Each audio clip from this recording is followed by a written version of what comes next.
pessoal do Facilitando a Medicina, tudo bom com vocês? Eu sou Cleverson Delvecchi e a gente vai para mais uma aula da hematologia, o estudo do sangue. Hoje vamos falar da origem e das estruturas e funções dessas plaquetas.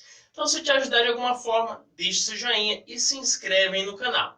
Então, indo ao que interessa, como surgem as plaquetas? Basicamente, todas as células sanguíneas têm origem na medula óssea.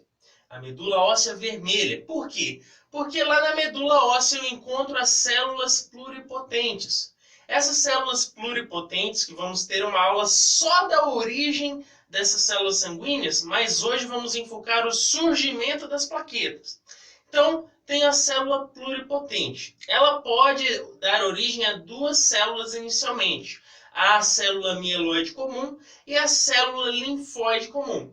A linfóide comum não nos interessa hoje.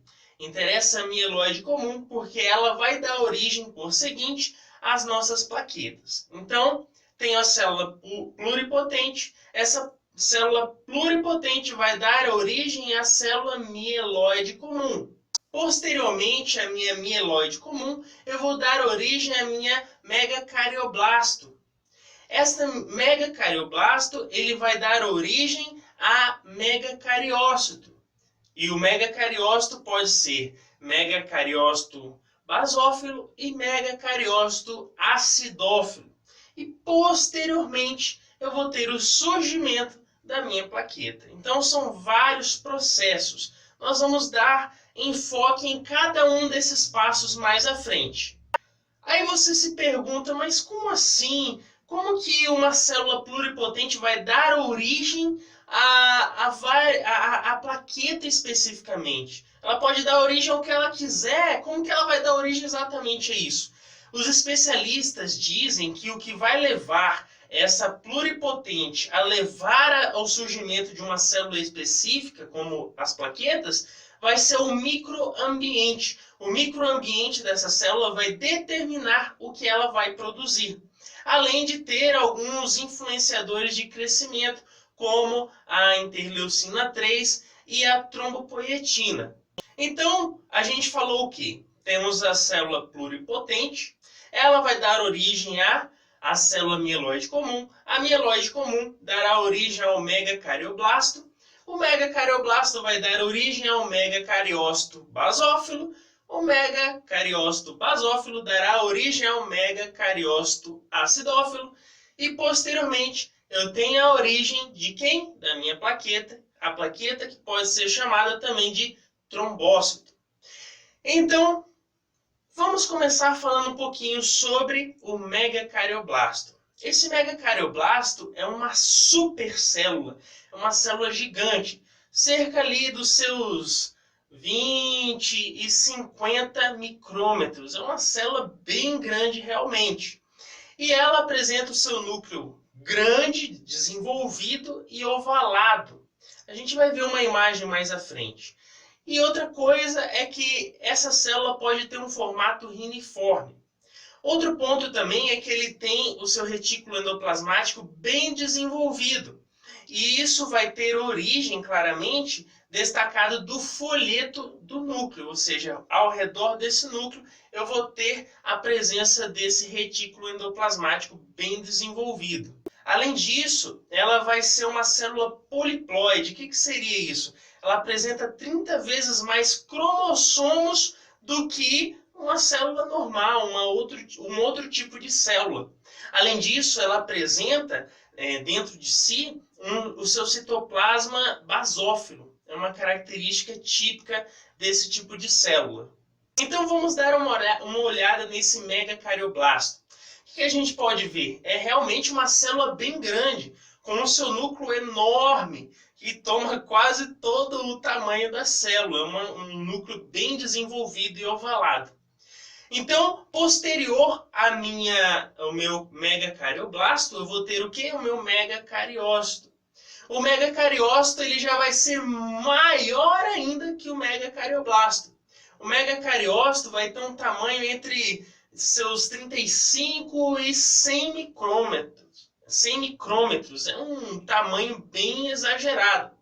Aí eu vou ter um núcleo que vai estar um pouco menor, Porém, eu não posso observar já os nucleolos. Aqui, os nucleolos vão estar quase invisíveis. Eu já não consigo observar bem. Aqui nesse megacariócito, eu já vejo que essa célula ela já não vai ser tão basófila. E eu já começo a ver surgimento de alguns grânulos, esses grânulos que são fundamentais para o processo da coagulação, porque nesses grânulos vão ser liberados substâncias que vão ser procoagulantes, e a gente vai entender mais à frente no vídeo. Então, dá uma olhada na imagem, olha como ela é gigante realmente, esse megacariócito. Esse megacariócito que vai ter o quê? Entre 35 e 100 micrômetros. E olha que o núcleo está um pouco menorzinho, mas eu já não observo o quê? O nucleolo. Então, agora continuando sobre esse megacariócito. Esse megacariócito, basicamente, ele vai se estender, vai jogar seus prolongamentos pelos vasos sanguíneos, pelos capilares. E lá na terminação desse megacariócito, ele vai começar a se fragmentar, vai começar a se partir assim em vários fragmentos. E esses fragmentos do megacariócito é o que a gente chama de plaqueta, ou também trombócito. Essas plaquetas que é o nosso tema de hoje, e vamos ver como ocorre ou o que há nessa plaqueta. Qual a sua função? Basicamente, a estrutura, agora vamos falar, que ela é anucleada. Primeira característica é que essa plaqueta é anucleada. Outra coisa, ela tem um formato de disco, é um corpúsculo em forma de disco, apresenta sua membrana, como outras células apresentam, porém, uma diferença é que ela apresenta um sistema canalicular nessa membrana, que vai ser importante para liberar substâncias para o meio externo. Ela também apresenta ao centro ali algumas organelas, como mitocôndrias, lisossomos. Agora, o que eu quero te chamar a atenção, e grave isso. Então, existem grânulos existentes nesta plaqueta que estarão ali para auxiliar na coagulação, principalmente na hemostasia primária, primeira parte ali onde vai ocorrer a agregação plaquetária. Então, quem são os grânulos? Os grânulos densos e os grânulos alfa. Os grânulos densos vão possuir e vão secretar ADP e tromboxano A2, que vamos entender mais à frente qual a finalidade disso. E existem os grânulos alfa, eles que estarão liberando fatores de crescimento que atuarão principalmente quando ocorre uma lesão no endotélio vascular, por exemplo, ele vai estar ali para reparar e desenvolver o local onde houve o dano. Então, existem os grânulos alfas e os grânulos densos. Agora, existe ainda um receptor na membrana dessa plaqueta, que seria o receptor 1B59. Qual a importância dele? Nós vamos entender ainda nesse vídeo, mas principalmente porque ele vai se ligar ao fator von Willebrand e à proteína colágeno. Somente guarda essa informação por enquanto. Agora, ainda existe dentro dessa plaqueta uma vesícula, a vesícula 2B3A. Essa vesícula 2B3A, quando existe uma ativação da plaqueta, ela vai migrar do interior para o exterior dessa plaqueta e vai se transformar em um receptor, o receptor 2B3A. E qual a importância disso? Esse receptor 2B3A vai possibilitar que uma plaqueta se ligue a outra. Então falamos de algumas características, alguns componentes dessa plaqueta. Agora vamos entender como ocorre todo esse processo. Basicamente, ele ocorre na fisiologia ali da coagulação primária, o primeiro passo, a hemostasia primária. Então, como ocorre? Ocorre uma lesão de um vaso, por exemplo. O que vai acontecer? Sabemos que a camada mais interna de um vaso é o endotélio. Abaixo do endotélio existe proteínas colágenas, fibras colágenas. O que vai acontecer? Quando eu rompo esse endotélio, eu vou expor o quê? As minhas fibras colágenas. E é exatamente isso que acontece.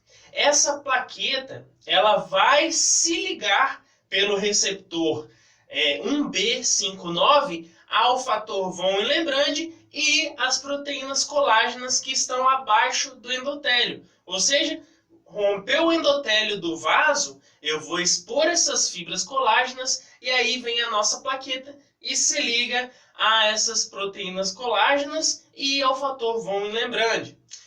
Isso é o receptor 1B59. Não esqueça disso.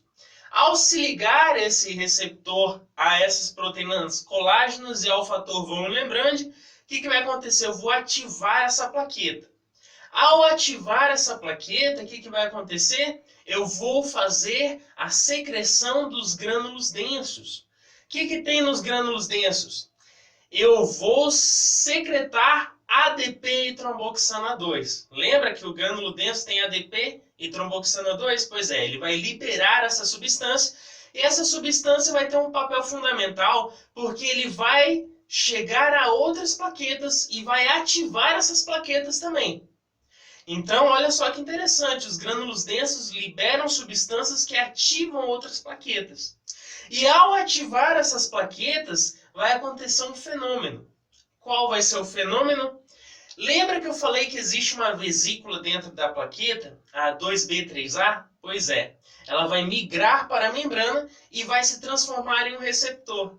E é exatamente isso, vai formar o receptor 2B3A. E esse receptor, ele vai possibilitar que uma plaqueta ativada se ligue a outra plaqueta ativada e assim ocorre a agregação plaquetária. Então, o primeiro processo é adesão plaquetária. Lembra que é o momento que a minha plaqueta se liga ao fator von Willebrand e às fibras colágenas. Segundo processo é ativação plaquetária, é quando os grânulos densos secretam ADP e tromboxana 2 e vai ativar outras plaquetas. E a terceira fase é quando a minha vesícula migra para o exterior, formando o receptor 2B3A e vai possibilitar que uma plaqueta se ligue a outra, fazendo uma agregação plaquetária. Beleza? Então, pessoal, com isso fizemos mais um resumo que seria essa parte das plaquetas. Se eu te ajudei de alguma forma, deixe seu joinha e se inscreve aí no canal. Valeu?